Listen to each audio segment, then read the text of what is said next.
Primeiro, obrigado. Eu fiz um convite para vocês virem aqui.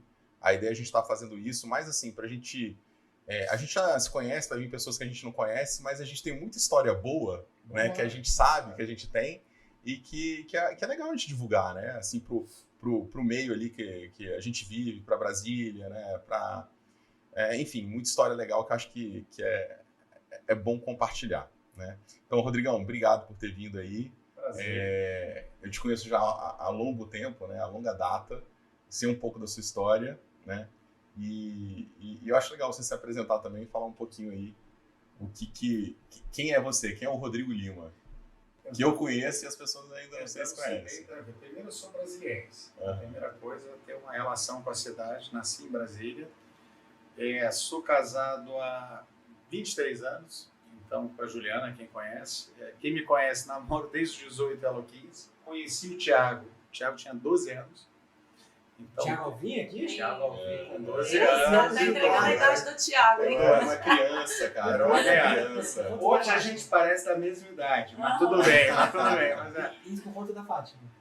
Foi por conta, a minha sogra, que é Denise Zuba, a Fátima, e aí tinha vários amigos em comum, eram muitos amigos, e Felipe, Thiago, acho que era da mesma idade. Felipe é acho que 2 anos, 1 ano, 2 ou 3 talvez, não sei. Um pouco mais novo que eu. Um pouquinho mais novo, e eu casei com a Juliana, que hoje toca lá no estúdio e tudo. Então a gente se conhece há muito tempo.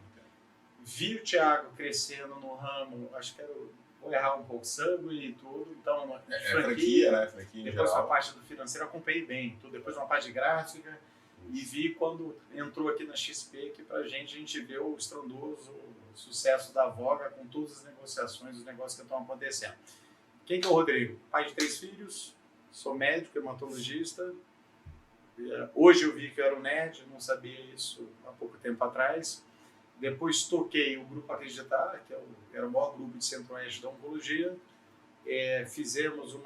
Fomos uma primeira venda, ou a segunda venda com a Rede DOR dentro do ramo de oncologia. Virei o CEO da Oncologia DOR.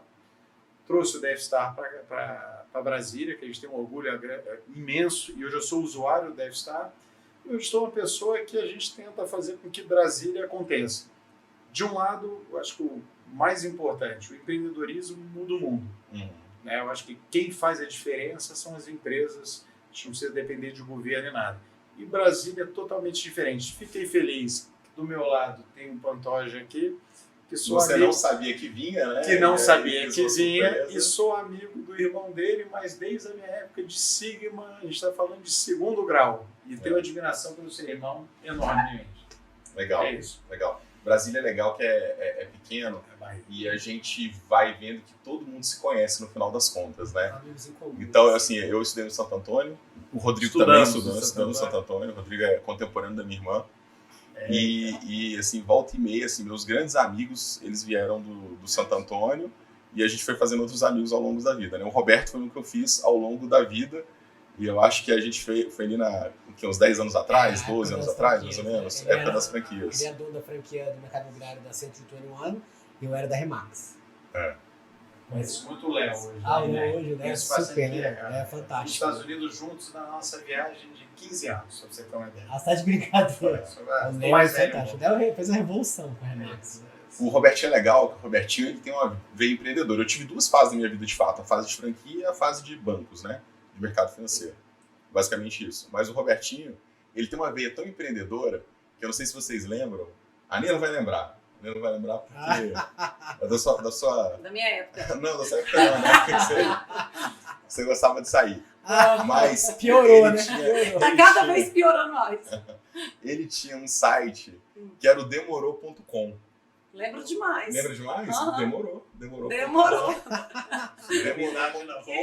E ele foi um precursor para fazer fotos, aqueles fotologs, sabe? Sim. E fazia foto em balada, fazia para entrar na balada de graça, né? Com certeza. Tinha 17 anos. Aí fazia foto da balada e postava no site e foi o precursor do Instagram, né? Do Fotolog, do Instagram. Não, o site fazia muito sucesso, era um dos sites mais visitados do Brasil. E que ano que era isso? 2005, 2004? Por aí, não? Gente, foi 2002, 2000. 2000, né? Tem muito tempo. Era a máquina, aquela Mavica. da É. Sony. É. E pra você ter uma noção, tinha um projeto anterior ao nosso que o pessoal não tinha máquina. O pessoal ia na festa e pegava anotava Uma o que a lista. pessoa achava da festa. É. Só pra você ter ideia como é que era, né? E como é que você fazia? Você batia foto e você anotava o nome da pessoa? A gente anotava no celular, assim, né, o nome das pessoas. E aí postava depois. O site chegava Aí saiu a o ter... nome das pessoas na balada. Não, era uma coisa absurda. Chegava a ter, tipo, 20 mil acessos por dia, assim. Pra aquela época, era muita Mas coisa. monetizava isso ou não? Você ganhava dinheiro? A gente ganhava muito cortesia, né? A gente Monetizava de outra forma, é E a diferente. gente- Era famoso, ele era Aí tinha alguns famoso. patrocínios, a gente também vendia cortesia, ligava convite, vendia convite. Isso aí teve você não muita pode coisa falar, legal. porque não é A gente, correto. por exemplo, eu lembro que eu fui pro Rock in Rio, eu fui pra Pô, 1000 que lugares de graça, assim. Mas Foi o, bem eu legal. acho que é bacana você pegar as histórias. Assim, o empreendedor é uma coisa que é lógico que tem um ato, mas o empreendedor é você ver o problema, se apaixonar pelo problema e tentar a solução. É. E não se apegar à sua solução. Então, por exemplo, a automóvel hoje não existe para você. O grande problema é quando você se apega à solução. Né? É. E o empreendedor é aquilo, né? Você vê o problema do dia a dia e tenta resolver aquele problema. E as grandes mentes, que eu brinco muito, assim, quem move muito é o empreendedorismo, não tem jeito. É isso que faz a diferença. Né? Então, que vocês na Voga foram totalmente precursores dentro aqui de Brasília.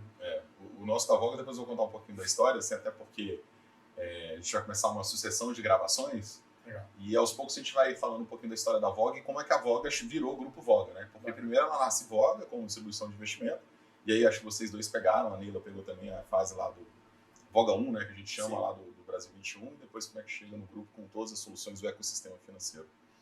E Neila também, né, Neila? Neila tem uma experiência no mercado financeiro bem extensa. Bem longa, né? Bem longa. A gente não fala em datas, né? Não Pra fala gente em nem datas. pegar Ninguém a fala idade, né? O Thiago sempre quer me jogar com datas pra frente e, na verdade, quem é mais velho é ele. É, Né? Notório. É. notório. A notório. gente se conheceu no mercado financeiro, né?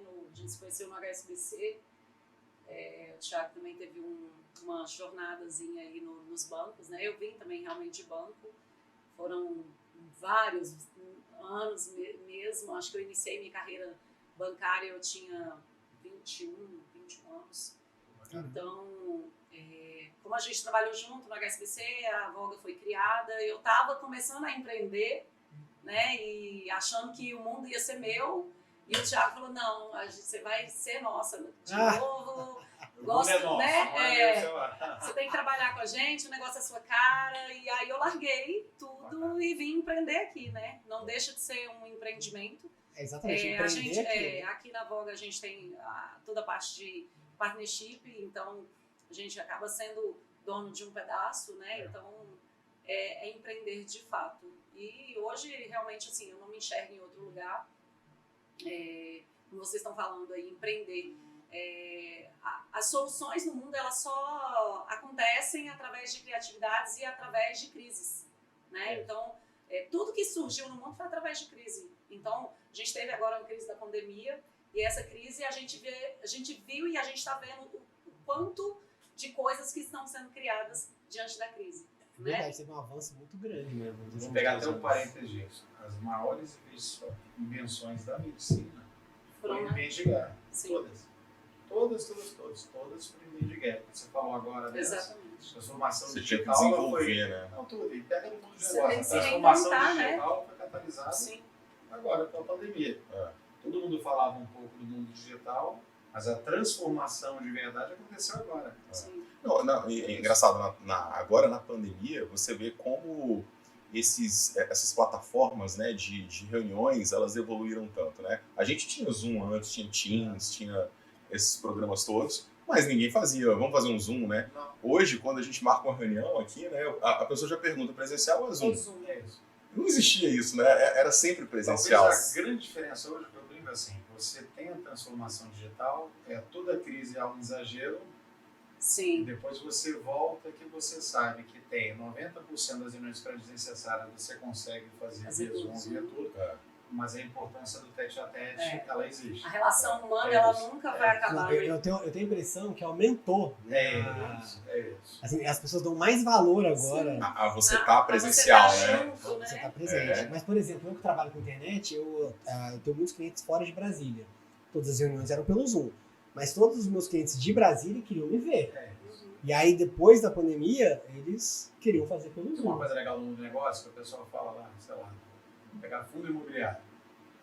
Então você teve aquela do tijolo do mundo corporativo que houve uma diminuição, foi ruim, caiu. Sim. Mas, e todo mundo fala, pô, vai acabar o corporativo, vai acabar, todo mundo e Bem, hoje é uma volta diferente. É. Na verdade é uma As lajes corporativas, né? Os escritórios Faria Lima, em São Paulo. E agora você vê o contrário, você vê o seguinte, existe a importância do home office, eu trabalhar em qualquer tempo ou qualquer lugar, mas a importância também para o presencial. Sim. Os exageros vêm, mas voltando para a medicina, a maioria das crises foram o maior desenvolvimento na medicina. Todos, você está as maiores transformações vieram em crise. Guerras, Me né? diz A uma própria coisa. internet, né? O www internet foi feito na guerra, né? Para evitar que, O exército que a comunicação americano, não fosse cessada, Exército americano. né? Numa guerra mundial. Agora me diz uma coisa, Rodrigo, vamos lá, você é médico, né? E nos Estados Unidos é muito comum os médicos fazerem, né? Eles falam que é o major e o minor, né? Fazer o minor em business, né? Em administração.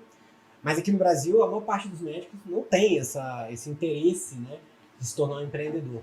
Como é que foi isso para você? Vou tentar um pouquinho, a resposta é legal. Quando a gente fala da formação médica, talvez a maior dificuldade na minha época da formação médica é que o médico tinha uma formação técnica, mais formado por medicina pública, formei no UNB, por exemplo, você não tinha nenhum tipo de formação, seja na área de direito, seja na área de empreendedorismo, seja na área de qualidade, seja na área de processo. O mundo muda. Então, na minha idade, se você for pegar o acima da minha idade, a maioria dos médicos que atingiram algum grau de gestão, estou nem falando de empreendedorismo, de gestão eram médicos que não eram tão bem sucedidos dentro da tua área, e a gestão era só uma questão de sobrevivência. Em determinado momento, né, a saúde ela começa um processo de consolidação. Como qualquer outra indústria, você precisa de qualidade, você precisa de processo, você precisa diminuir desperdício, precisa ter qualidade, mas com olhar de custo e efetividade. E aí você quando começa uma consolidação na vida privada, você começa a ter uma necessidade de profissionalização. Então, na nossa época, quando eu vi, eu sempre mirava na indústria. Quem mudou minha vida, por incrível que pareça, é um curso no Empretec. Quem fez de Empretec? Eu fiz também. Eu tinha acabado de voltar. Até que no Sebrae, né? Eu curso de empreendedorismo. Aquilo mudou minha cabeça de um jeito. Eu brinco assim, eu já tinha outra coisa de empreendedor lá. Você tem um relacionamento, você tem liderança, tem tudo. Mas aquilo mudou minha vida. Só mudou. Aí quando eu vi, falei, pô, diferente. Tinha acabado de voltar, queria uma vaga de docente do UNB, mas não tinha na minha época. Eu era o único médico odontologista com doutorado, mas não tinha vaga do UNB. E aí Você queria dar aula? Eu só queria ser técnico, eu era o nerd. Eu era o nerd. O Thiago deve me conhecer. Quem me conhece até hoje, nas férias e fico lendo. Rodrigo, muito estudioso, né? Fez medicina no UNB, que já é um curso super difícil. E ficou, nerd. Eu brinco, meus filhos sabem que eu sou. Eu lembrei que eu era nerd quando meu filho mais novo botou Rodrigo, acho que foi o mais velho, Rodrigo. Aí um dos R's, ele tinha que botar, sei lá, R, realeza, ridículo. O outro R era R, ele botou nerd. E eu mas a grande jogada que eu acho que o mindset, quando você muda, é que você olha o seguinte: quem muda realmente o empreendedorismo você não adianta hoje, eu acho que tem um lado do empreendedorismo, você cada vez mais tem que ser mais profissional. O médico, a formação médica muda, ela deixa de ser só uma formação de medicina pública, mas ela começa a ser a medicina privada, ou você começa a ter um nível de encarreiramento que é diferente. Hoje o médico ele pode ser médico assistencial, ele pode ser um médico gestor, ele pode ser um médico empreendedor, vocês conhecem as health com todas as mudanças que estão acontecendo, eu posso ser um cara de laboratório, então você começa a ter, numa idade mais nova, pessoas já formadas com esse tipo de mindset. E isso muda tudo. Quem conheceu, olha lá, Brasília, vocês conhecem a saúde. Houve uma mudança nos últimos 10 anos. Investimento, hospitais diferentes, negócio diferente. É fácil? Não é. Eu lembro meu pai até hoje, quando eu falei que eu ia largar a fundação, tinha passado, não ia ser mais docente, né? Estava com as universidades, falei assim, cara, eu vou me dedicar a um negócio privado. Para quem é filho de funcionário público, mais ou menos assim, meu filho, você estudou 7, 8 anos, 10 anos da tua vida e você vai largar tudo. Largamos. E o mais legal é o contrário, a molecada que vem agora, ela vem muito mais preparada para determinadas coisas. A mudança de mindset é totalmente diferente. Porque nós somos, se a gente tentar fazer uma gestão hoje ainda tradicional, eu lembro do BC, eu lembro de várias coisas.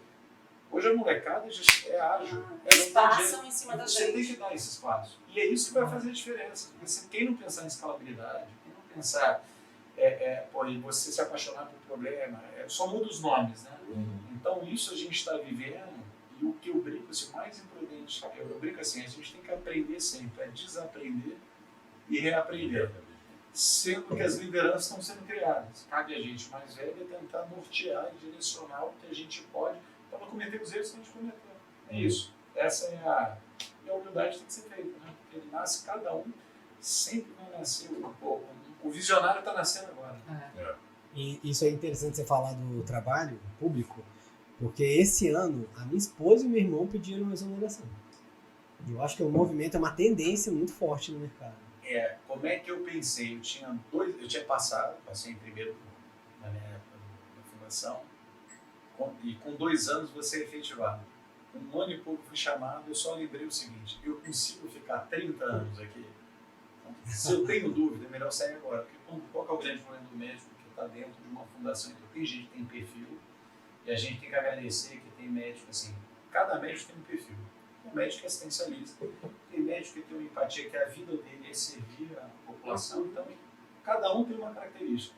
O grande problema é aquele médico ou o cara que está no emprego, que fica 15 anos, depois ele começa, eu não vou largar não, porque eu tenho uma aposentadoria daqui a 15 anos. Então vai ser um cara que vai ser frustrado e independente. Essa decisão que eu acho, quanto a decisão mais precoce você tiver, melhor. Essa virada de chave, né? Essa virada de chave. Eu sempre tive essa veia empreendedora, eu tinha um sonho assim. Ó, já deu para ver sobre a história do Thiago. Ela está no blog lá, então não dá. Não, porque eu comecei a fazer ciência da computação. Aí eu falei, qual era o lugar que na época, né, eu achava que era interessante, era o Serpro, né? E aí eu consegui o estágio lá. Eu em 1 mês, 3 meses eu pedi demissão. Ficou lá e saiu, né? Eu achei, né? eu falei, jamais trabalharia nesse lugar. Você teve uma outra coisa também que eu lembro, que é uma loja de óculos. Eu Como tive que era 2 isso? lojas de óculos no Gilberto Salomão e no Gama Shopping. Isso. Opostos, né? Eu tenho várias histórias, várias histórias. A gente abriu junto, né, uma aceleradora de startups. A gente teve uma aceleradora de startups em 2011. E aí também a gente teve uma soft house, né, uma empresa de fazer software. Eu também... Nossa, tem várias histórias, gente. Eu também fazia festas. E aí a gente tinha uma empresa que eram 5 pessoas. E das 5 pessoas, 2 eram os donos hoje da R2 Produções. Olha. Do Na Praia. Eles eram Legal. meus sócios, né? Legal. A gente Qual que era a empresa? chamava Guapo Produções. Guapo. E aí a gente teve essa empresa acho que por 1 ano, 2 anos, algo assim. Aí a gente fez um evento, foi tão grande que com o dinheiro do evento eu fui morar nos Estados Unidos. Que isso? Aí eu fiquei lá, né, uns 6 meses, e quando eu voltei eu não tinha interesse assim, porque era um negócio muito legal, né, era um negócio que estava dando muito certo, mas era um negócio que não tinha nada a ver comigo. Porque, pra vocês terem uma noção, era mais ou menos assim, 8 horas da manhã, de dia, aí a gente ia pagar a segurança, então assim, era um estilo de vida que eu não gostava, que eu não queria participar. E eu acho assim, né, que acabou que ficaram as pessoas que... As pessoas certas, né? Ficaram as pessoas Que certas. que São gostam extremamente- do nicho, né? Eles têm Exatamente. E pra vocês terem uma noção, né, quando acabou a empresa, e aí criou a empresa deles, né, R2 Produções, para eles começarem a ser notados, assim, foi 10 anos de trabalho. As pessoas só veem os... Muita persistência, só veem o né? sucesso, né? Muita Não, e persistência. é muito difícil, né? Eu 10 tive uma anos. experiência com festa uma vez, que o Fábio Bindes me chamou pra fazer uma festa, né? Era a Noite Carioca. Eu fui nessa festa. Você foi nessa festa? Você Nossa. tava em todas. Pô, Poxa, essa festa aí foi Ele me ótima. ligou e falou assim, cara, eu sei que a primeira festa eles tomaram um prejuízo danado, né? Faz festa com prejuízo. Aí ele me ligou uma vez e falou, pô, vamos ter uma festa aqui pra gente fazer, mas eu já fiz a primeira, deu prejuízo. A segunda não tem como. A segunda vai dar certo, porque a primeira deu prejuízo. A segunda vai dar A segunda vai dar um prejuízo maior agora. E aí era, sei lá, 5 cotistas para entrar com uma cota, né? Tal, não sei o quê. Rapaz, eu sei que foi o dinheiro o dinheiro da cota foi embora e ainda tive que completar depois, né? Tanto problema que aconteceu na festa. Problema de tudo, de gestão, de roubo, de sumiço, de cantor que foi, perdeu o voo, teve que comprar passagem de novo. Então eu sei que esse ramo aí, né? Esse ramo de evento, entretenimento festa, é muito difícil, Eu né? sei a Muito história difícil. do pessoal da R2 e um dos sócios lá, o cara, que é o Rafael, o cara é um Ele é gênio. excepcional. Uhum. Ele é um gênio, assim. E aí eu sei a história que, assim, o que eles tiveram que mudar no negócio, em, sei lá, hoje deve ter 12 anos, 15 anos, sei lá, tem muito tempo, né? O que eles tiveram que mudar pra ser o que é hoje foi uma transformação absurda. Acho que a assim. própria pandemia, né? Foi uma transformação É, para nossa. diversos setores, não Quem só para conhece esse, mas... entretenimento, todo mundo sentiu. Quem É. conhece a história sentiu muito. Depois teve uma Uhum. captação Uhum. e volta a crescer. Mas eu brinco, assim, eu acho legal que o empreendedor tem isso. De você, eu brinco, tem até que falar uma coisa do risco calculado, que às vezes é difícil calcular. Mas é o cara ver o problema, ele testa. E, na verdade, quem vai falar a demanda é o público. Às vezes eu acerto, eu acho que é A, E é mas o mesmo. produto é B e C. Uhum. Só que se você não tentar lançar, não adianta. A inércia é a coisa pior que existe no mundo. Você não vai fazer nunca. O que você pode depois, às vezes, quando você tem a cabelo um pouco mais branca, é você tentar fazer num ambiente mais controlado. Menos recurso, menos coisa, mas você tentar para ver se aquilo dá match, ou dá qualquer coisa, dá certo ou não. Mas as grandes histórias são essas, né? O cara queria, o cara é corajoso, o cara vai, o cara erra pra cacete. Porque quem vê a história não lembra e a persistência que você falou, né? O que faz a diferença do negócio chama disciplina e persistência. Tem algum momento que tem que ter foco. Eu acho que talvez o maior problema de negócio que eu vejo ao longo do tempo é você desfocar. Eu brinco assim, mais importante que o trade-on, de você definir o que você vai ser, é exatamente saber quem você não vai ser. E pode vir tudo que é oportunidade, mas aquilo eu não vou abraçar porque não é o meu negócio. Mas você sabia que esse negócio de... Eu acho que a persistência é o principal, sabe qual é o motivo? Tem um livro muito legal que chama, acho que é The School of Millionaires. E nesse livro eles Eu não falam... conheço porque eu não sei nem o que é isso. Mas esse livro ele fala uma coisa interessante. Ele fala assim que o empreendedor que continua, que persiste, ele começa uma coisa e vai ficar rico com uma coisa completamente diferente. Né? Então assim, eu vejo assim, se você... Todos os meus amigos que são empreendedores, que começaram e não... Porque 90% desistiu. Hoje em dia faz outra coisa. Trabalha em algum lugar, não é mais empresário. Todos os que continuaram, hoje têm sucesso. E às vezes uma coisa completamente diferente. O que eu brinco assim, talvez o erro só é dosar o erro. O Thiago deu o exemplo da festa. De repente, no teu caso, eu além de dar a cota, ainda tive que pagar mais. A depender do pagar a mais, acabou. Dependendo do que você tem de recurso, recurso de terceiros e tudo. Se você conseguir dosar, não tem a menor dúvida. E não adianta. Você começa com A, invariavelmente. Não é que é o plano A, plano B. Eu acho que o plano A tem que tentar mesmo. Mas o nível de serviço, o nível de produto, ele não vai ser A. Ele vai ser Z. E o Z é muito menor que o A. Mas é persistência. Disciplina, persistência. Mas eu acredito que no caso, por exemplo, desse evento deles, né? Você vai saber muito mais. Não, que tem um livro que a gente falou, que você tá falando, acredito que é do livro Lean Startup, Startup Enxuta. Eu tô falando mais da história, mas já. Mas esse negócio de você começar pequeno, né? Então talvez o negócio do evento do Alvin já começou uma coisa grande, né? Talvez se tivesse começado pequeno... Você falou um negócio interessante, né? A gente começa com uma coisa lá atrás e a gente vai evoluindo e vai trocando, né? Nem tudo... Eu fiz muita coisa em termos de empresa, né? Eu tive Curves, tive Subway, Alpha Graphics, Brasil Startups, né? E tô aqui agora. Mas nem todas as empresas tiveram sucesso, né?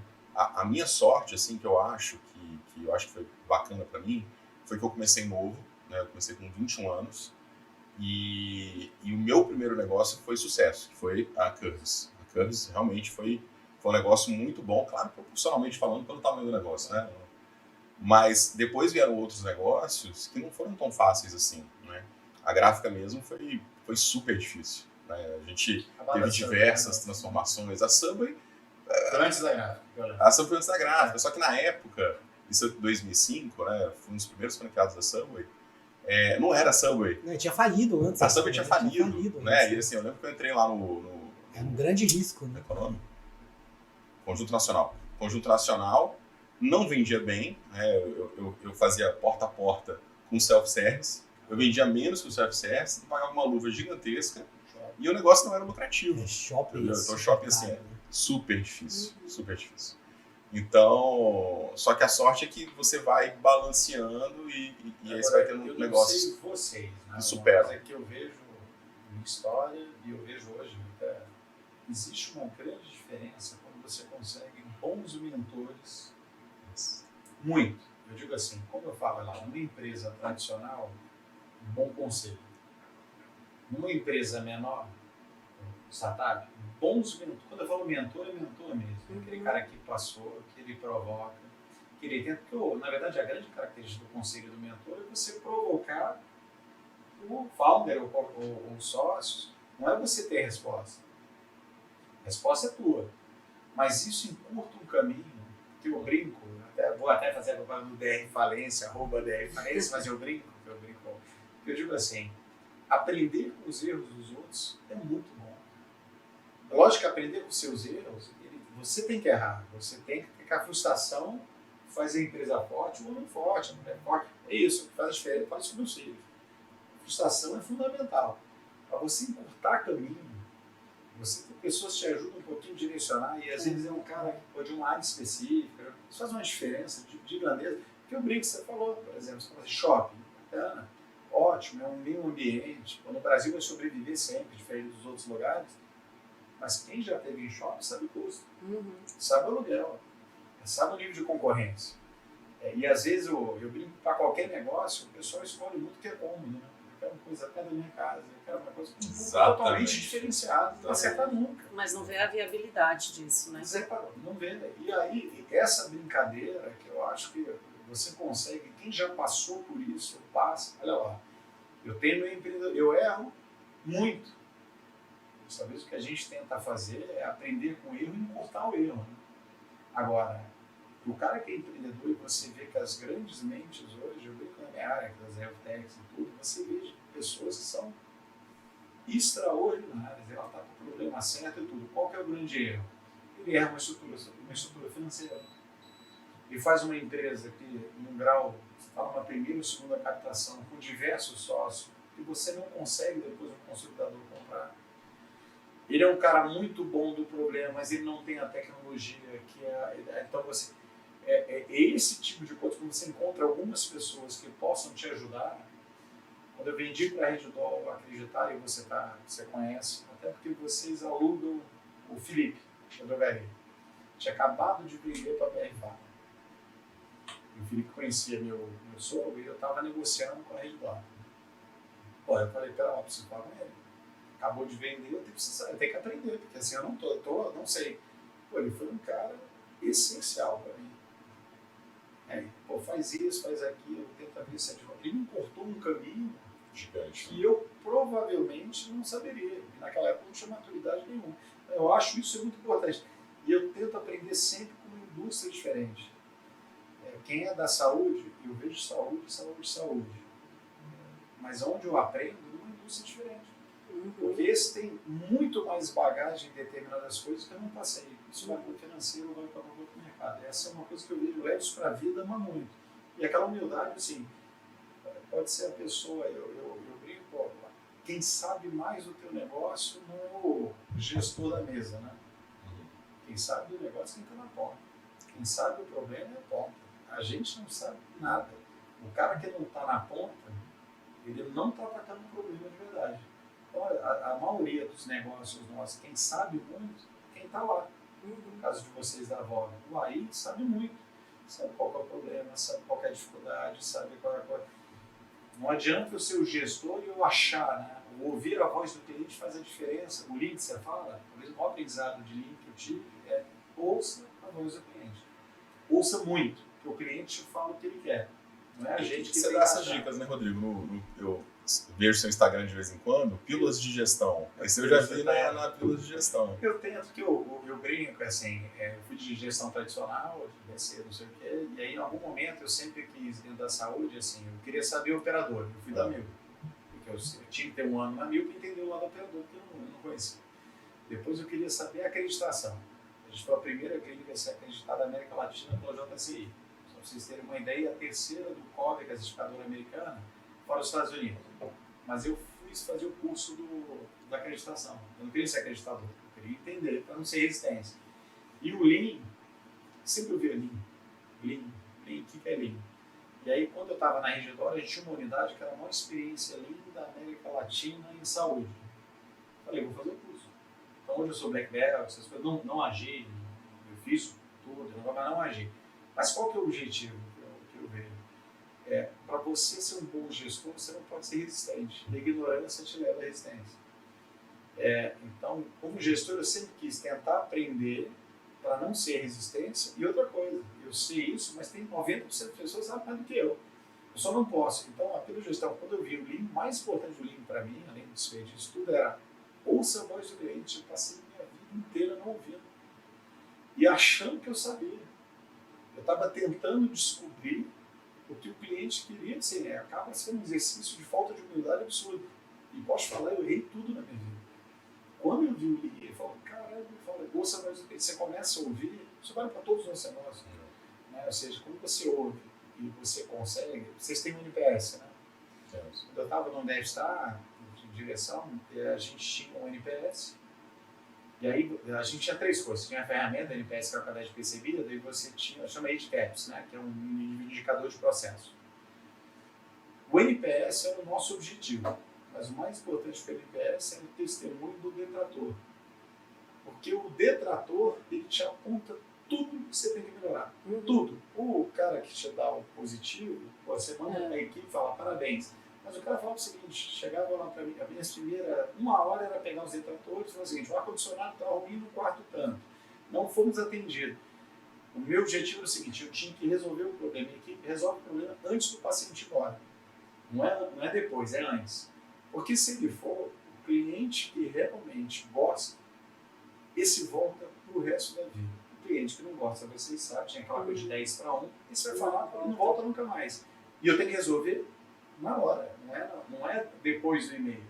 Então, esse aprendizado que a gente acaba tendo, e o mais legal, né? A equipe faz a diferença. Então, quem faz a diferença não é... Esse negócio de nota é engraçado, porque assim, vamos lá, dá um exemplo aqui do Uber, né? Se você está satisfeito, você dá nota? Você não dá nota. Não dá. Isso. Ninguém, né? Não dá, mas nota, a insatisfação. E tem faz. gente que não põe nem o dinheirinho. Ah, né? Não dá. não dá. Agora, se você sai insatisfeito, você lembra de dar nota? Com certeza. Mas com certeza. Na hora. Você vê ali. Até uma relação pessoal mesmo, né? Se você tem um relacionamento com uma pessoa, raramente você vai elogiar ela, mas sempre vai falar dos defeitos, Olha né? só. É a pasta de dente que incomoda, Fala isso, alguma coisa que A minha incomoda esposa um ouvindo pouco, isso não aí, é? a minha esposa não ouviu isso. Vamos fazer o NPS, o NPS dentro de casa, né? NPS do relacionamento. O NPS tá fraco, tá? Agora, essa parte que você falou aí do quem, né? Eu vi um cara falando que na vida não é nem o que nem como. Tudo na vida é quem. E outra coisa que você falou também muito interessante, que a gente faz isso muito em design thinking, né? Que a gente pega e vê quais são as dores da empresa, né, do negócio, que você vai pegar com seus clientes. Mas olha que interessante que eu estava lendo com um cara falando o seguinte, que o seu cliente ele vai te dizer qual é a dor, mas você jamais deve convidar ele para participar da solução. E aí tem até um episódio muito legal dos Simpsons, que eles meio que contratam o Homer Simpson para fazer um carro. E aí o cara fala as dores do carro, né? Fala, o que você gostaria de ter no carro? E aí ele fala todas as dores, e aí a empresa faz um carro maravilhoso. E aí ele fala, não, eu quero participar do desenho do carro. Aí o carro é horrível e é um fracasso total. Então eu acho muito interessante isso. Você chama o cliente para descobrir as dores do negócio, Mas não participa mas do você processo. ele não participa da solução. Não. Isso é bacana. Uma coisa que a gente, dou um exemplo que a gente fazia isso antes da Regidor como oncologia. A gente escolhia, não tinha NPS, então assim, qualidade percebida, NPS é uma coisa mais nova de conceito e tudo, na saúde mais ainda. Mas a gente tentava ver o cliente que foi insatisfeito pegava o familiar e ele, e eu convidava, eu lembro no auditório da Cefaz, para ele contar o caso dele, da vida, com todos os nossos colaboradores de atendimento. Porque qual que era o objetivo nosso? Eu digo assim, geralmente é uma família que tinha alguém com câncer.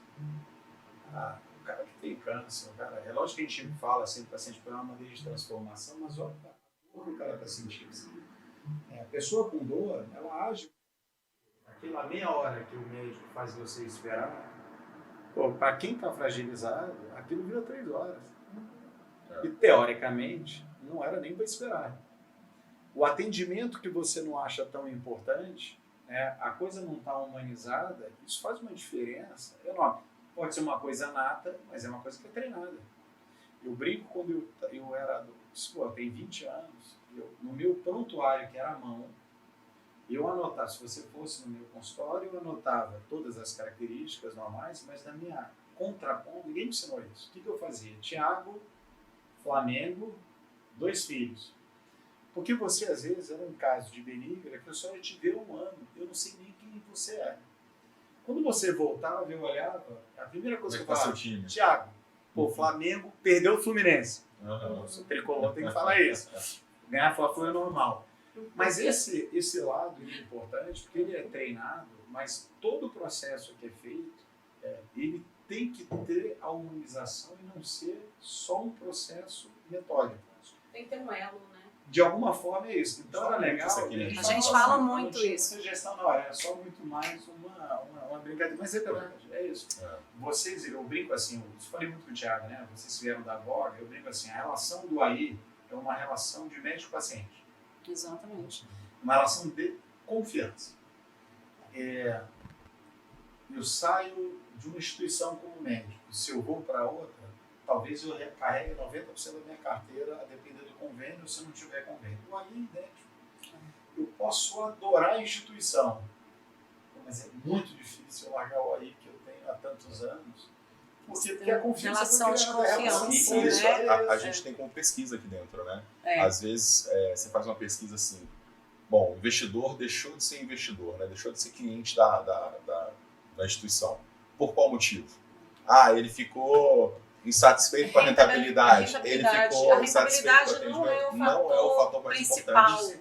É falta de relacionamento. É a falta da proatividade do assessor com o investidor. Comunicação, que eu acho que é fundamental, e a transparência no sentido, eu te indico A e B, cada investidor tem um perfil.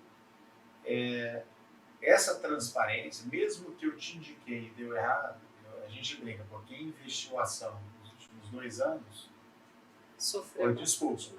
Não tem como. Você pode ter, olha lá, quem pensa só um ganho a curto prazo, mas era uma grande oportunidade de você fazer uma nova alocação, onde você ganha de outra coisa. Há 1 ano, 2 anos atrás, a gente está falando de juros do centro. Para quem era rentista, era o mundo real, você tem que investir. Não tem outra tentativa de mundo real. Você alocou. Desculpa, agora com 13,75 Selic, os Estados Unidos pagando 6 a 6% de juros. Nunca na vida a gente viu. Agora você olha, fiz a alocação lá atrás, eu estou arrependido, mas era a realidade atrás. Então, essa grande jogada que eu vejo, e aí eu brinco, né? Eu acho que a grande característica de vocês, porque assim, a XP conseguiu democratizar uma coisa que foi absurda, que era você conseguir levar praticamente as diversas modalidades de investimento para a pessoa física. O investidor na água, lá atrás. No vinho, eu tentei investir, tentava, mas a XP conseguiu fazer de uma maneira que ninguém. Ela trouxe muito a educação financeira para o brasileiro, né, que era algo realmente remoto aqui no Brasil. E outras instituições abriram também, conseguiram trazer o investidor mesmo para a parte de ações. O brasileiro era fato que a gente quase não tinha clientes investindo em ações, né? Primeiro criou-se a cultura de que as corretoras eram somente para investir em ações. Muita gente até hoje ainda tem esse pensamento, né? Não sabe que a XP é uma plataforma que você pode investir em N produtos, né? De N categorias. mas isso ainda precisa ser muito trabalhado, mas acho que a XP melhorou muito isso, principalmente aqui no Brasil, né?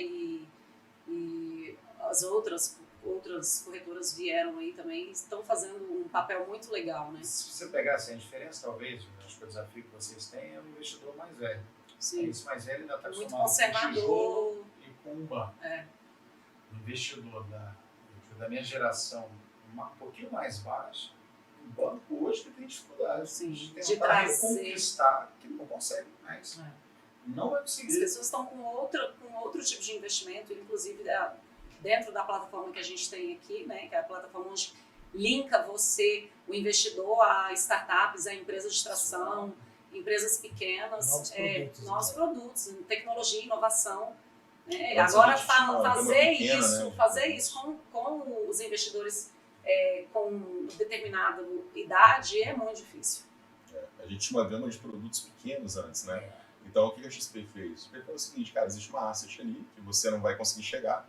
O ticket de entrada é 2, 3, 5 milhões. Vamos pulverizar, né? A gente dá a capilaridade aqui, traz um monte de investidor com um ticket menor, por isso que atingiu tanta gente. E o mais legal é que, trazendo mais produtos e tudo, eu acho até que a XP ela deu mais humanização no atendimento. Porque quando você vai no banco, o relacionamento é muito frio no banco, né?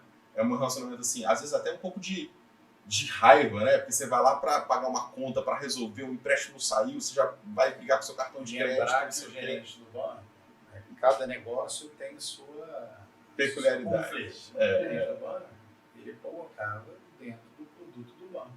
Aquilo que o banco exigia. Quando entrou o XP, entrou uma plataforma onde você tinha várias rendas fixas, acesso à bolsa, né? E tem renda fixa da XP também lá dentro. Tem que lembrar o seguinte, tem todas e tem da XP também. Tem, então a gente briga com a XP, inclusive. Mas o que eu acho que é bacana do AI, que é um pouquinho diferente, que eu vejo, que é assim, você começa a ter lógico, AI hoje, ele acaba sendo uma commodity, um pouquinho que eu digo assim, o conhecimento de mercado é muito parecido, né? São os relatórios, são essas coisas. Mas quando você abre o leque, e a XP começou primeiro com um investidor menor, um ticket menor, onde ele não ia ter acesso a nada. A partir de agora, você vê que a XP ela tem o menor, que é o foco, e vai aumentando os tickets. Quem é novo, vê que assim, existe essas plataformas novas, uma diferença grande em relação ao banco. Porque o banco você tem legal, o seu private, o seu tudo, não existe um custo disso. Sim. Existia uma distância. A XP encurtou a distância. Com certeza. Encurtou muito, mas muito. E outra coisa, né? A XP você pode falar com a AI, mas dependendo, você ainda pode falar com o diretor, pode falar, você vai buscando as informações que você vai tentando ser mais peculiares e tudo. O banco segmenta muito, né? Quer dizer, a partir daquela linha ali, você não pode ser atendido, né? E eram linhas mesmo dentro do banco. Eu estou falando porque a gente tinha, eu trabalhei muito tempo com o público de alta renda e a gente tinha uma segmentação, inclusive na agência, mapeada no chão com fitas que limitava as pessoas a falar assim, ó, a partir daqui essa área é private, daqui para cá não, né? Então a XP ela veio para realmente unir isso. Então hoje para você ter uma conta menor, claro que as contas private, as contas maiores, elas ficam com uma equipe maior, isso é fato, mas você tem um atendimento hoje de uma pessoa especializada para cuidar do seu patrimônio no varejo. Você tendo essa questão da agressividade, que o Alvin falou, eu me lembro que, né, eu tive conta ali no HSBC depois que virou para Bradesco, né? Eu me recordo muito que toda vez que a minha conta chegava num valor de que sobrou dinheiro, 50 mil, 80 mil, 100 mil, aí era o único momento que o gerente fala com você. Te ligava. Foi o único momento. Ele só entrava em contato com você quando tinha dinheiro. Você tinha saudade. E eu ficava brincando, teoricamente, era pra pessoa entrar em contato com você quando você não tem dinheiro. Que é pra te ajudar. Te atender na dor, né? Que é pra te ajudar. Tipo assim, ele é como se fosse aquela história, né? O cara só vai atrás de você quando você não precisa. E isso, né? Muito ruim. E a Vox, vocês fizeram uma coisa do grupo, agora acho que fez uma diferença que é grande, que assim, você tem acesso a tudo isso que a gente está falando. Você falou do crowdfunding, você falou da... Quem quiser ainda investir no mundo real, em Economia startup, real, você consegue. consegue. Isso é muito bom porque você fomenta a economia. Sim. Você tem um lado do investidor, mas você tem um lado de fomentar a economia. Isso E a economia essa local, é a grande- né? É Que o isso. dinheiro Que está sendo Trazer- alocado de melhor forma, ainda, né? o dinheiro está sendo alocado de forma muito mais inteligente. É Uma isso. coisa legal até para falar, que você falou muito, né, das empresas, e eu tenho uma vertente ideológica, que é o libertarianismo, né, que eu sou totalmente a favor do livre mercado. E São uma os coisa, dois, que bom. Estamos felizes agora. Estamos felizes. e aí uma coisa que a gente fala muito é o seguinte, que o capitalismo ele tem a ver com produção. O socialismo tem a ver com consumo. É justamente o oposto que as pessoas pensam. Então, se você parar para analisar as políticas públicas, elas estão muito relacionadas a consumo. Então, a partir do momento que você começa a alocar capital para empreendedorismo, né, a pessoa deixa de gastar dinheiro com uma coisa idiota, uma Sim. coisa que não gera valor nenhum, Para gerar emprego. deixa de pegar o dinheiro e colocar em consumo para colocar em negócios Produção. que vão fazer a cidade enriquecer, vão gerar emprego. Então, assim, isso é uma coisa fantástica. E é algo que, infelizmente, não existia esse produto financeiro. Não existia. Eu acho que a gente está mudando a pauta um pouco para política agora. Né? Ah. Entra um pouquinho. Mas classe você não gosta, né, Aí- Não é essa a eu acho que intenção. Que é a minha área. O Roberto tem um lista público, né? O nosso, pelo menos o meu é privado, acho que o Danilo é privado, o Rodrigo é público, eu não sei. Acho que O sim. seu acho que é público. Qual O deles? seu pessoal. Tem o doutor Falência e tem o público, tá. O Roberto, ele tem, que é o Roberto Pantoja, né? Pantojax, não sei, uma coisa assim. E é um lista dos amigos libertários, né, Roberto? É quando você começa seus vídeos no YouTube, amigos libertários. Eu tenho mais de 100 mil pessoas que me assistem. E você também é conhecido como o rei dos memes, né, cara? Eu acho que eu nunca vi. Eu sempre quis perguntar onde é que você arruma. Onde é que você arruma tanto meme pra postar nos A fonte stories de memes. inesgotáveis. São grupos, na verdade, assim, Twitter Uhum. e grupos do WhatsApp, acabou. É uma fonte negociável. Inesgotável, Não, não é eu tô nada. brincando, eu brinco assim. O Twitter é brincadeira. O Twitter ele te dá muito mais fonte. E quando você começa, eu falei isso nada mais é que tentar alguma coisa de gestão e empreendedorismo com os erros dos outros.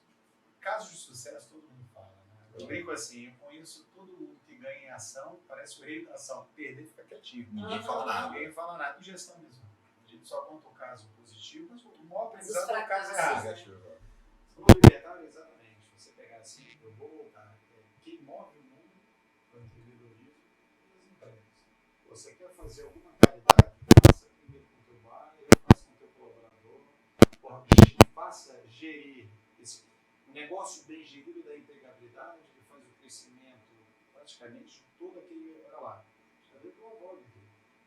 Sinal do seguinte, mas apesar de ter muito estacionamento, né? Tem coisa que a gente não consegue parar mais. A gente veio pra cá. É um fazer, problema né? bom, Esse tá, negócio, gente? né? Não, Não, mas problemas, parar em qualquer lugar. É um problema muito bom. Mas o que a gente brinca, então, eu acho que assim, eu falo assim, pô, o ideal é que o mercado não fosse regulado. A regulação é um grande erro de comunicação entre os reguladores. Se precisou ser regulado, é porque de alguma coisa eles não se conversaram ou teve uma mão de Estado muito forte. Mas, teoricamente, é isso. Né? Isso é um erro enorme. E quando a gente vê o que eu volto a falar que eu acompanhei o Thiago há muito tempo, desde novo, é muito bom. É muito bom. Olha lá. A gente sabe que existem vários grupos, né? CXP, BTG Botão deles. Você tem várias agências, gente tentando crescer. Mas é legal o que vocês fizeram, por exemplo, aqui é totalmente diferente. Você chega aqui e você transpira negócio. Quando você transpira negócio, fomentando empresa, startup pequena que pode crescer, e vai crescer, não tem jeito. Começa na startup, começa no investidor. Quem é do AI, e essa é a grande jogada da XP, que eu acho que foi um sucesso, a XP também democratizou uma coisa que ninguém fez na vida, fizeram agora, que é a democratização do private equity. Por quê? Tem um canal de distribuição que ninguém tem. Ninguém tem. Gigantesco, são 12 Gigantesco, olha lá. assessores. Quem é o cliente do 14 AI? mil. É o cara que é dono de empresa, é o cara que é o médico, é o cara. Eu lembro quando eu tive um show lá na XP, que é o cara que gera o private equity, e agora vocês trouxeram o melhor cara de VC da XP. Então, quando você conversa, você viu assim, a captação foi elevada de uma forma rápida. Sim. Por quê? Porque quantos AIs tem no Brasil? 14 mil. Quantas distribuições? E aí um mercado que começou, antes ninguém queria, hoje é objeto de desejo, a regulação vai entrar, começa a entrar mais. Mas vocês, houve uma democratização de negócio, de investimento, que ninguém viu. E vocês ainda, eu acho que da Vogue ainda conseguiram fazer uma coisa que é totalmente diferente. Olha lá, investimento desse é caro, a estrutura é cara. A gente conhece escritórios que nem investem. Então, a gente vai olhando isso, o libertário, eu já vou entrar aqui no Instagram, porque eu adoro, porque eu acho que a vida é essa. E a gente tem que tentar, de alguma forma, e a rede social ajuda, é tentar mostrar a importância desse conceito para quem está começando. Né? Isso faz uma diferença, né? E essa história do dinheiro, uma coisa legal, que quando até o Alvin começou comigo, há 10 anos, 12 anos atrás, essa história de startup, né? E de investir em startup, a gente chegou a investir em 2 projetos e eu cheguei a ajudar, né, a crescer mais de 10 empresas. Assim. E uma coisa que a gente percebe é o seguinte, quando a gente começou lá, 10 anos atrás, os negócios que tinham disponíveis eram muito ruins. E esses negócios muito ruins, eles pegaram capital de tudo que é lugar que você possa imaginar. Tinham várias aceleradoras, você tinha o programa do governo, que é a FAAP, você tinha muita coisa, e esse dinheiro foi pro lixo. Assim, grande parte do dinheiro foi pro lixo. E a gente percebe que esse dinheiro que foi pro lixo, depois que você vê o tempo passando, você vê que não foi pro lixo. Né? Porque as pessoas começaram a perceber o que valia a pena, o que não valia, né? Os investidores mudaram a cabeça, os empreendedores ruins foram jogados, né, fora do jogo. E aí hoje você vê as startups, você agora que está dentro disso, né, com a Bridge Hub, você vê que a qualidade dos projetos é muito superior. Você vê que os jovens hoje, eles são muito mais bem preparados, têm mais acesso à informação. Né? O YouTube é uma universidade. Né? Existe uma profissionalização grande, né? Primeiro, assim, a gente, no Bridge Hub, a gente não pega startup que não tem faturamento. A gente pega empresas, né, que tem faturamento e que tem um faturamento até de 60 milhões ano, né? Daria 5 milhões mês, mais ou menos. Ou seja, são empresas que não são sem faturamento nenhum, mas também não são empresas muito grandes que tem um estão valor na mínimo? bolsa. Valor mínimo? Não tem. Não tem valor mínimo, mas tem que ter algum faturamento já. Mas existe, quer dizer, a gente faz uma diligência, que é feita pela Bluebridge, que é uma empresa de M&A, né? Outro CNPJ, compliance, Chinese Wall, as equipes não se misturam, ou seja, existe uma diligência de pelo menos 3 meses, 90 dias, que é feito para colocar uma empresa dentro do Bridge Hub para a gente poder oferecer para os investidores. Ou seja, não é uma startup que você chega lá e fala, tem uma ideia aqui, põe, que legal. Existe todo um trabalho por trás para entender a contabilidade, a viabilidade, se o projeto pode ir para frente ou não, se o investidor vai investir, vai ter um retorno de quanto, em quanto tempo, né? Porque o investidor ele quer saber quanto coloca, quanto que ele vai ganhar e principalmente aquilo que você fala, como é que ele sai do negócio, né? Que é o exit, a saída. Eu acho que é bacana, vocês não conseguiram uma coisa, vocês fizeram uma parceria lá com a Bossa Nova, montaram um fundo de BC junto. Exclusivos do Bossa Nova aqui em Brasília. Mexe com startup, e aí sim, mas tem uma tese definida. Eu mesmo, na minha área de saúde, eu estou há 2, 3 anos nesse ambiente. Aí temos parceria com aceleradora e tudo. E a gente brinca assim, lógico, você tem que saber em qual etapa que você quer. Se eu entro no early stage, o risco é maior, mas eu tenho a chance de, dependendo da tese, ter um ganho maior. À medida que tem as captações, meu risco é menor, a empresa vai se tornar maior, mas também o meu ganho e a minha chance de entrada ela é menor. Mas uma coisa que não tem jeito, né? A gente brinca, quem faz a diferença? Chama-se founder, não adianta. O founder faz a diferença de todo mundo. Né? E o founder é engraçado. Né? Eu preciso de um founder comprometido, que está 100% no projeto. Você olha lá o Bossa Nova, ele tem uma tese certinha definida.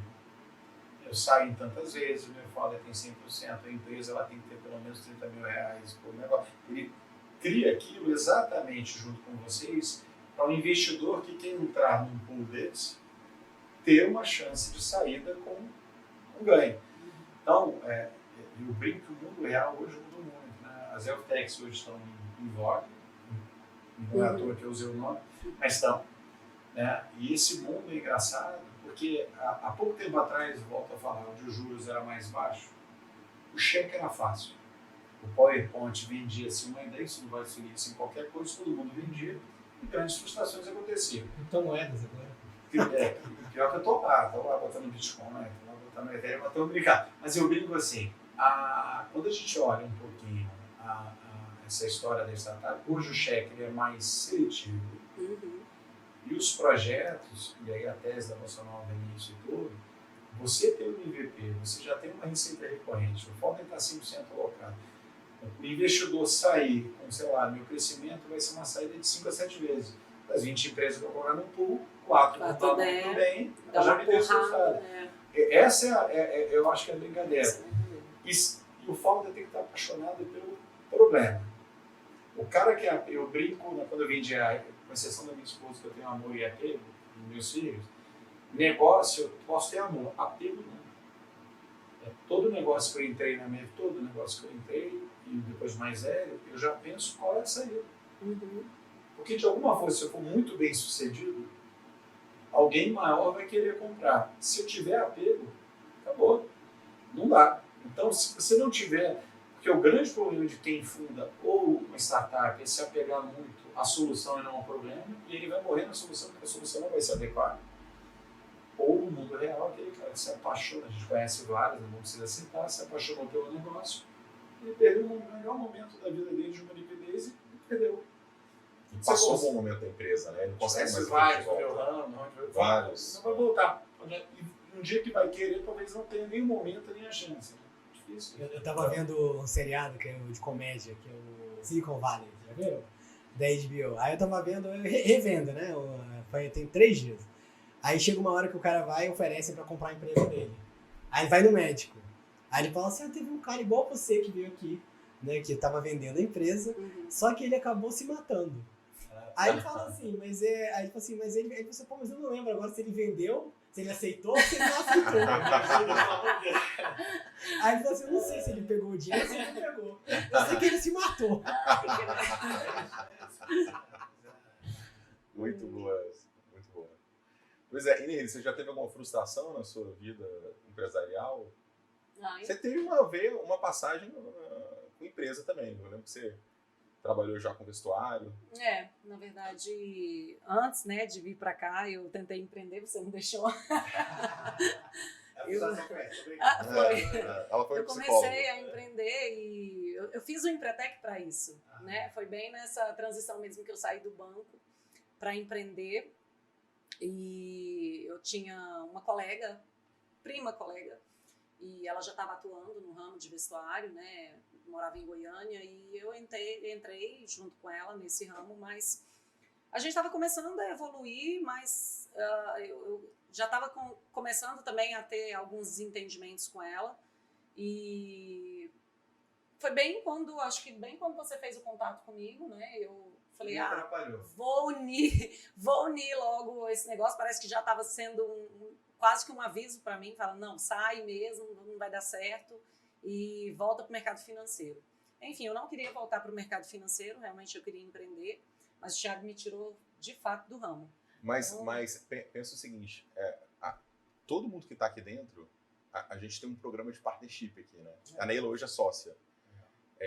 E a gente tem hoje 23 sócios. A gente tem 150 pessoas no grupo e 23 sócios. Então, e a gente dá a possibilidade para todo mundo ser sócio, né? E eu sempre penso assim, se a pessoa não tem possibilidade de ser sócia do grupo, ela não deveria estar aqui. Né? Senão, se ela não tiver possibilidade nenhuma, ela tem que sair daqui. Eu não vou deixar alguém aqui que eu não vejo ela como sócio, né? Você sempre olha para o lado e fala, eu seria sócio dessa pessoa? Se eu falar não é para estar aqui, né? Então a gente tem essa perspectiva e todo mundo que vem para cá tem que ter cabeça de dono. Tem que ter cabeça, tem que ter espírito tem que societário. Pensar, sabe? Tem que sair da sala, desligar o ar-condicionado. Exatamente, tem que cuidar do negócio como se fosse sua casa. Como se fosse sua casa, como se fosse o seu negócio. Você não faz isso, né? Quando é o seu negócio? Você não levanta da mesa e pega o copo e cuida. Então esse cuidado é muito importante. Esse exemplo tem que partir do sócio maior. Sim.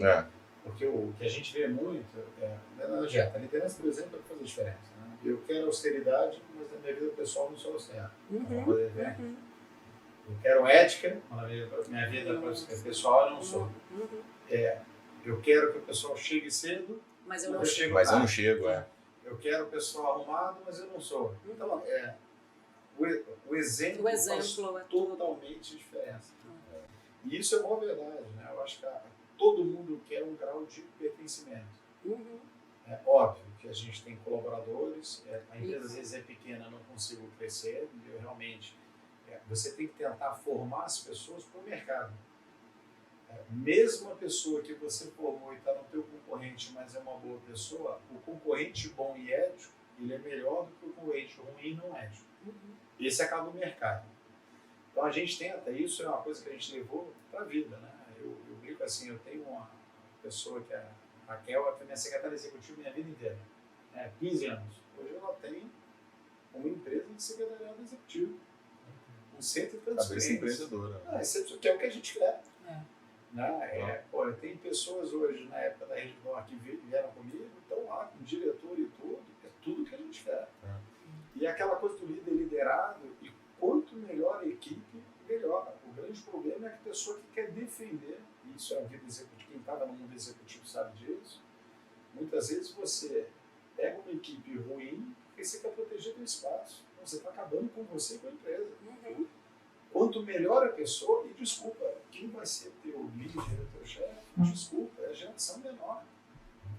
E esse cara você tem que fazer crescer, porque vai crescer porque é bom para todo mundo. Né? Então, isso que você falou, eu acho que é fundamental. Né? Pertencimento é bom, é poder crescer. Né? Acho que a maioria das pessoas saem hoje quando você não tem um ambiente tão bom. Temos que tomar cuidado com a geração nova, eu brinco com meus filhos pra caramba. Né? A frustração é importante. Eu não posso hoje, a qualquer coisa, me virar contra o mundo. Sim. Eu não posso... Tem que saber apanhar um pouco. No mundo corporativo, eu adoraria falar, pô, hoje tem muito isso, né? Tem aquele eu vou fazer o mínimo necessário, né? Era a grande moda agora nos Estados Unidos, era isso. Faço o mínimo que está no contrato. Agora virou isso, né? Virou, recentemente, a publicação que agora é lógico. Ao contrário, assim, vocês todos... Vou dar o máximo possível para me aposentar cedo. Quem é que é vida de executivo? O cara que faz o mínimo necessário, desculpa. Você fez o mínimo necessário para a vida? Você fez? Não. Esse não vai crescer. Esse é que tiver hoje essa política... É um pensamento muito medíocre. É errado. Não significa que eu vou fazer tudo... Pegar tudo para mim e englobar tudo em mim. É isso. A gente tem que saber delegar também. Né? Eu acho que é muito importante. Né? Existe um estudo que fala que a satisfação do seu colaborador é proporcional e tem relação direta com a satisfação do seu cliente. Vocês sabiam disso? Nossa, super interessante. Não estou duvidando, não. Deve ser isso mesmo. Entendeu? Então, assim, você vai num restaurante, né? O nível de satisfação dos garçons vai ser o mesmo nível de satisfação dos clientes. Com certeza. Isso é muito interessante. Faz todo sentido. Agora, essa questão aí de executivo, eu acho que é um bicho completamente diferente. Né? Vou dar um exemplo aqui. A minha prima, ela se tornou uma executiva global. Né? Ela se tornou a presidente da Corona. Hoje ela está lançando uma marca mundial aí, junto com a Ambev. E aí eu percebo o seguinte, que ela entrou essa vida de executivo, né? Que também é uma quase que ganha na Mega Sena, né? Também é super difícil, né? De você alcançar esses grandes cargos, pouquíssimas vagas. Mas você percebe também que a pessoa participa de um universo que muitas vezes nenhum empreendedor vai participar. Vou dar um exemplo. A minha prima foi pro Festival de Cannes, e aí ela fez um curso lá com Will Smith. Né? Ela fez um anúncio com o cara, o Thor, lá nas Maldivas. Né? Então, assim, mesmo que eu seja um grande empresário e fature 500 milhões, eu nunca vou ter acesso a esse tipo de experiência que ela teve. Né? Então, eu acho assim, que são coisas diferentes, né? Mas são perfis, né? As pessoas nascem com perfis para isso. As pessoas nascem, às vezes, com perfis para desenvolver dentro de uma empresa e nascem com perfil para crescer. A gente tem, hoje a XP, inclusive a gente está com um assessor lá, né, em Ponta del Oeste, que acabou de chegar da Inglaterra, né, que a gente premiou, a XP premiou ele ficou entre o top 100 que é o nosso sócio de Itajaí, né? Assessores, que é um sócio de Itajaí. O Diogão. Foi para a Inglaterra, agora está viajando de novo. Então, assim, óbvio que é outro modelo, como diferente que a gente está falando, né? Que sua prima é uma gestora. Mas a gente tem hoje reconhecimento das empresas para grandes prêmios. Que eu acho muito legal. Pessoal, vou dar um exemplo. Eu fui médico. Depois eu fui dono, com menor chance de preparo. Podia ter veia. Preparo, não. Quantos você tinha, Rodrigo? Quando eu voltei para cá, eu voltei em 2004. Vou errar um pouquinho, tenho 47 agora, mas o Lucas tinha acabado de nascer. E fui dono. E o médico, a empresa médica é engraçada. A empresa médica, o médico se associava por duas coisas: diluir risco e dividir volume. Era isso. Aumentava o volume e tudo. Mas é uma empresa, todas não profissionais, aquelas coisas todas. O Empretec mudou, eu fiz fazer MBA, fiz aquelas coisas todas e tudo. Eu brinco, hoje você tem LinkedIn, rede social, vai brincar. Eu achei o Dr. Jorge Moll lá, eu falei com você, entrei no Dr. Hu. Jorge Moll, Redditor, sei lá o que é isso, nem sabia o que era, tinham 3 hospitais no Rio. E mandei. Uma semana depois, cá estamos. Mas o que eu quis falar é o seguinte, eu tinha uma vida de visionário, empreendedor, vai. Quando eu vendi para a Redditor, de um dia para o outro, eu tinha uma sociedade, eu tive que virar executivo, eu virar CEO, então oncologia que não tinha nome, 210 milhões, 10% de margem e tudo. Isso em 2012. A vida de executivo é diferente, porque assim, a vida do empreendedor, você vai ter um olhar maior. A vida do executivo, se você não tiver foco, padrão, processo, foco, é o tempo todo. É o tempo inteiro. Vai ter que fazer, não adianta. Porque se você desfocar muito, você vai dar 10 tiros, mas você está errado. O negócio ele tem que ter foco. Muito difícil, tive que me preparar, tive que fazer sugestão novamente, um bando de coisa, aprender muito mais do que eu digo assim, eu venho no MBA, saímos, eu lembro que eu saí em 2012, em 2018 eu pedi para sair. Em compensação, aquele negócio da vida equilibrada, o Thiago me conheceu, novo, magro, jogava jiu-jitsu, não sei o que, bacana. De repente virei obeso, 2 miocardites. Teve 2 miocardites, sendo que um motivo fazia cateterismo e tudo. Acordava, não tinha videoconferência, tinha um Policom, que ninguém fazia praticamente. Eu saía de segunda, voltava na sexta, 3 filhos, né, rodava Rio, São Paulo, Brasil e tudo. Uma vida executiva que eu adorei, difícil, adorei, aprendi muito. Contribuímos bastante a equipe toda, pra vocês entenderem, a gente era 200 milhões de 10% de margem, foi com um BI 700, 30% de margem, um corregedor, JSI, pedi para voltar, tive um presente do DevStar que eu me orgulho bastante, mas eu gosto do empreendedorismo, e o empreendedorismo é o mais difícil, porque o empreendedor não tem hora, cara. E é o último da linha a ser pago, né? Tem que lembrar isso. O último da linha. Sempre. O empreendedor erra, o erro é seu. A responsabilidade é sua. Desculpa, o recurso é seu. Gerir uma responsabilidade grande, o recurso é do outro, mas é difícil, Mas o empreendedor, todo o risco é do empreendedor. Por isso que às vezes alguém fala, é um absurdo, o empresário ganha um dia. Não, não é absurdo. Ele gera emprego, ele corre todos os riscos, criminal, responsabilidade física, tudo que estiver. E a gente sabe que a maioria erra. Essa vida de glamour que o pessoal olha, ninguém sabe o dia que você acordou 6h30 da manhã, 7 horas, ninguém sabe os problemas do dia a dia. E você falou de delegar, equipe é fundamental. Eu não conheço ninguém bem sucedido que não sabe delegar. No mundo moderno, então, se você não souber que você é bom em determinada coisa, você tem que ter uma equipe que é muito melhor. E aí o executivo vem bem. Em alguma fase da empresa, você deixa de ser empreendedor para você ter que ter uma equipe executiva de verdade, e aí tem a maior humildade da vida, quando você tem que olhar e falar o seguinte, eu não sou o melhor CEO mais, não acredito em CEO que tem 5 anos, 7 anos de duração. O cara que quer ter 14 anos, ele não consegue contribuir mais. Mercado ou pessoas internas vão contribuir muito, vão ter mais energia, uma outra visão, e toda empresa precisa de uma curva, né? Que se a gente ficar apegado ao cargo ou ao status, a coisa não vai acontecer. Então, por isso que eu digo assim, o mundo é engraçado pra caramba, né? Essa visão, ela vai mudando. Contando um pouquinho, fazendo um gancho sobre o que o Rodrigo falou, e contando um pouco da história da Voga, eu estava em São Paulo, no HSBC, trabalhava na Asset, fazia parte de corporate e setor público. E quando você trabalha lá no HSBC, né, no banco, né, você, pelo menos era CLT, ganhava um valor razoável, conseguia viver bem, né, tinha aquele total comp anual bom, e aí tinha uma perspectiva de ir para a Asset da XP, e acabou que eu vim para Brasília para fazer o projeto com os meninos, e a gente começou em 2017. E aí, puxando o gancho do empreendedor, eu passei de um salário anual que eu era feliz, né? Assim, não dá para ficar rico, mas eu vivia bem, para uma despesa, para um déficit.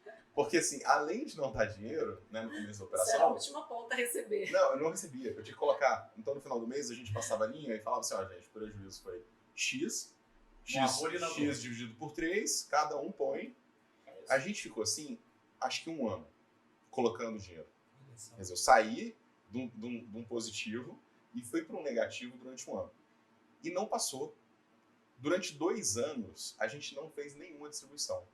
Olha só, ninguém sabe disso. Ninguém sabe. Então, assim, durante 3 anos, de 2017 a 2020, a gente não fez nenhuma distribuição. Porque no primeiro ano foi um ano de prejuízo.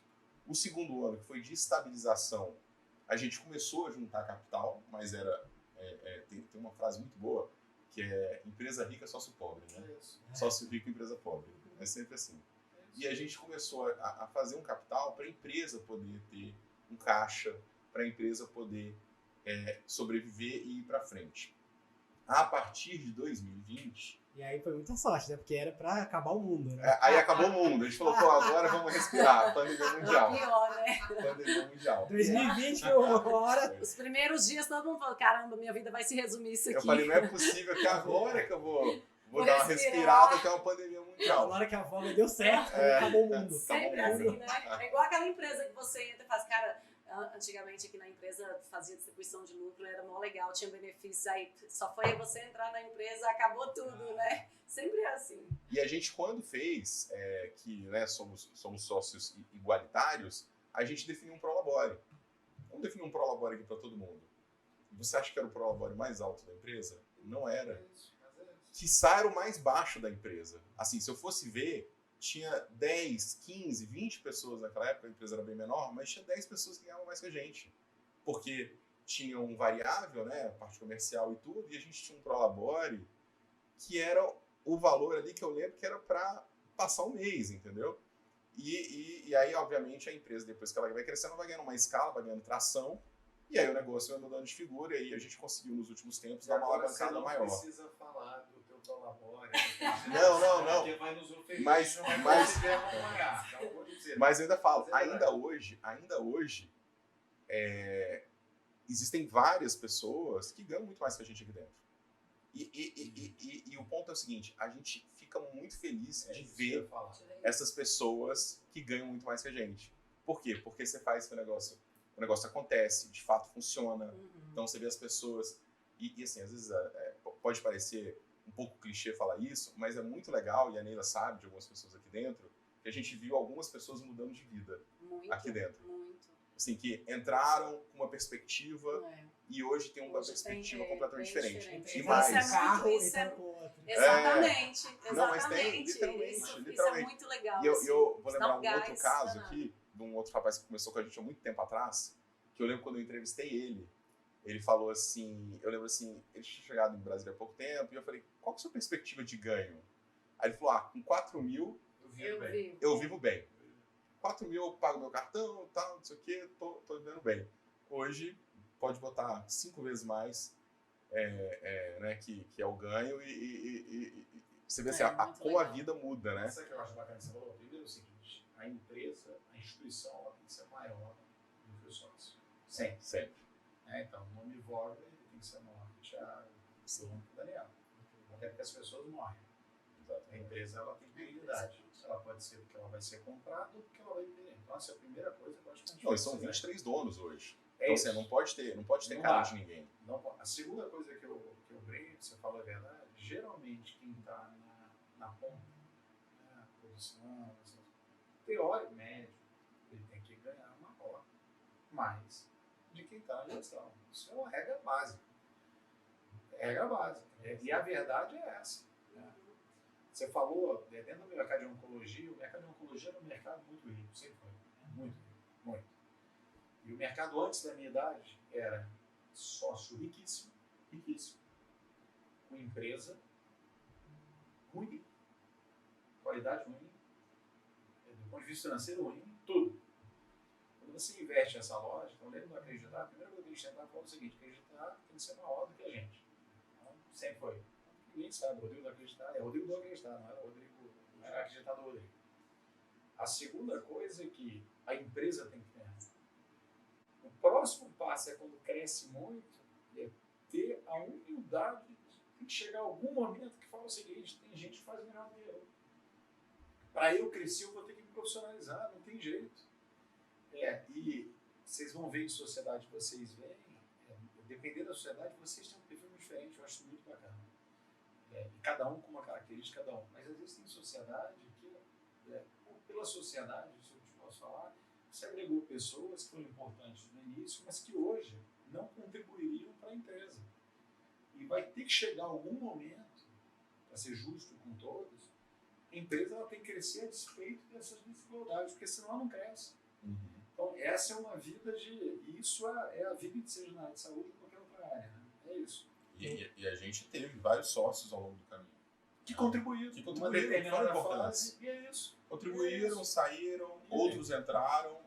E é importante mesmo esse ciclo, né? De pessoas que entram e saem e fazem a parte dela para a empresa continuar crescendo. Tem um livro espanhol que fala que o empreendedor vive uma vida de instabilidade para que o resto das pessoas tenham uma falsa impressão que vivem numa vida de estabilidade. É isso. Exatamente. Porque assim, a gente vive um furacão por trás. Porque se eu for pensar aqui, são 150 pessoas, tem estrutura aqui em Goiânia, em Itajaí. Ou seja, a gente que está no back-office, né, a gente vive um furacão por trás. Mas as pessoas que estão na frente, elas sabem que tudo vai acontecer, que no último dia útil o pagamento de todo mundo vai cair bonitinho, que não precisa se preocupar. Ninguém se preocupa com isso. Né? Mas sabe o que eu acho bacana? Por isso que a gente é o último da linha. Até isso é legal. Quando você tem uma liderança que é legal, até em ambiente de crise, a gente teve em algum momento, lá atrás na oncologia, um exemplo de houve uns casos de caixa, houve uma dificuldade de convênio sem citar. Mas quando você tem uma liderança, que a liderança ela é justa, ela é transparente, o colaborador aceita. Se precisar, de algum momento, ele renunciar a determinadas coisas, exemplo, pandemia, plano de saúde, né? As empresas pagam. Quem é o maior pagador de plano de saúde é a PMR, pequena média empresa. O gestor desses planos, o cara da empresa, ele tenta ao máximo segurar o benefício. Mas tem vezes que não dá. A depender, se você é um cara justo, o cara entende. E a grande coisa, você brinca assim, não são 150 pessoas, né, cara? São 150 famílias. O impacto que o gestor tem, o empreendedor, nesse meio ambiente, é um absurdo. São 150 famílias que você está mudando a vida. Se eu botar 3 pessoas por família, eu tenho 450 pessoas. É muito. É muita gente. No mínimo 600. Né? É isso. E aí eu brinco, o governo é importante, cara, é importantíssimo, mas a empresa move tudo.